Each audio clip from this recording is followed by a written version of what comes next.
Depuis le début de la guerre en Ukraine, la Russie a mis en place une flotte fantôme, plusieurs centaines de navires clandestins qui parcourent le monde et servent à blanchir le pétrole russe. Enquête des révélateurs. La Russie continue d'exporter chaque jour son pétrole au-delà du prix plafond fixé par l'Union européenne. Il est aujourd'hui sous embargo. Son prix est plafonné sur les marchés à 60 $ le baril.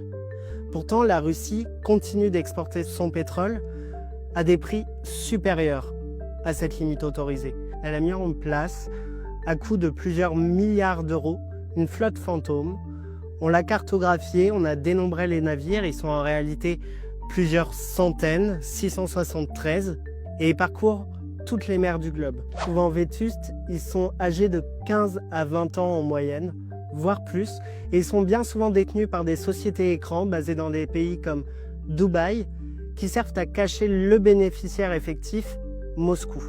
La Russie utilise principalement une technique pour cacher l'origine de son pétrole, c'est le transbordement. C'est une technique qui est légale, mais qui est très dangereuse. C'est deux navires qui viennent se mettre côte à côte et qui vont transvaser, faire passer la marchandise d'un navire à l'autre. L'intérêt pour la Russie, c'est de cacher et donc de blanchir son pétrole en pleine mer et parfois même au large des côtes européennes. Grâce à toutes les vidéos qu'on a regardées sur les réseaux sociaux et qu'on a pu identifier, on est réussi à entrer en contact avec des marins à bord des navires de cette flotte fantôme. Quelles sont les conditions à bord de la flotte fantôme? Les salaires ne sont pas très élevés, les bateaux ne sont pas en bon état. Faire ce boulot, c'est illégal pour le reste du monde, mais pas pour la Russie.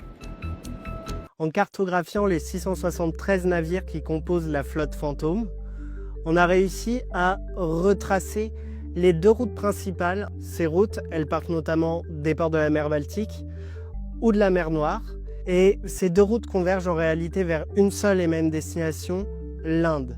L'Inde est un des 3 principaux importateurs de pétrole russe au monde, avec la Chine et la Turquie. Elle a multiplié par 30 son taux d'importation de pétrole russe.